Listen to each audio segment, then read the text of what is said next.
Hi, welcome to S.A.F Dance Media. Here are some tips and tricks that may help you when you're taking your ballet classes. First, I want to talk about body placement and alignment. The first thing we're going to talk about is finding your balance. Now, finding your balance is very simple. It's very easy. And once you learn the concept of balancing, things will start to come together a little bit more for you in your class. Now, keep in mind that there's also, after the tip that I tell you, there's going to be some other things that you'll have to do in order to maintain the balance. Finding it is not going to be a problem. What's going to be a problem is maintaining that balance and understanding where that balance is supposed to be. Now, when you're dancing, it's very simple, very easy. Where your balance is becomes a feeling, and you're able to get to that feeling that you need to.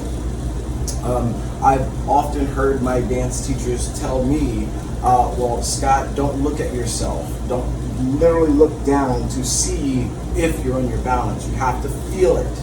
Because as soon as you bend over to look at something, especially when you're at the ballet bar, and you bend over to look at your feet to see what they're doing, you've created a curve in your upper back. So you don't want to do that. You want to be able to feel where your body is. Now, your balance. Very simple. Take your finger and place it on top of your belly button. And you're going to place your finger pointing downwards.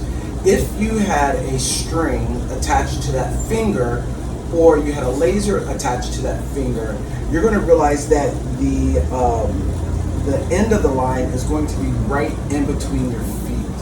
What we want to do is we want to pick and adjust this line and bring it up over top of our heel. Once you've done that, you pretty much have shifted your weight onto that leg. I can pick up my foot and I will be on my balance. If I were to lift this line and bring it back over to where it was, I would fall to my right. Not because of my leg, because I have shifted my balance point over. I'm going to start to fall over if I start to shift that back over to where it was in between my legs. Now, when you go into releve, you want to make sure that you take your belly button, place it over top of your heel while lifting up on this side, because you don't want to be leaning. So you want to lift up in the ribcage here all the way up. As soon as you get there, press your toes into the floor, and magically you can pick up that leg with no problem and be on your balance. So after that becomes maintaining that balance.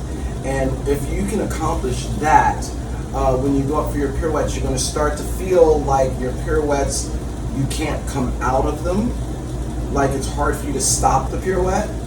And that's simply because you found your axis, and you're able to turn on that axis simply by taking your belly button, picking it up, putting it over top of your heel, and you're on your balance. And as long as you can maintain that belly button over top of that heel, you're going to always be on your balance no matter what you do.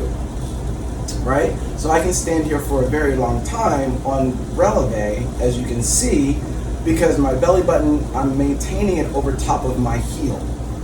Now, one of the problems with that is ankles. Your ankle can be weak. And what I mean by that is when you're up on releve and in your balance, you're going to find sometimes that your ankle will wobble back and forth. If your ankle is wobbling back and forth, you need to press harder into the floor to get a full, complete releve. Because once your releve is full and complete, your ankle won't wobble, because you have so much energy going into the ground that the wobble disappears. So press hard into the floor, set your belly button over top of that heel, lift up, and you're going to be on your balance. The same thing will happen when you're doing arabesque in ballet. Once you go to arabesque, take that belly button, set it over top of your heel, and if you've noticed, I've already took my foot off the floor. So if I was standing in arabesque, my belly button is right there. I'm going to rise, and once I do, I'm on my balance. So that's a quick tip of finding your balance, and as long as you practice this consistently for a little bit of time, you're going to start to be able to get onto that releve and balance. So, with that being said, I want to thank you guys for taking a moment to watch the video and learn how to actually find your balance. Thank you.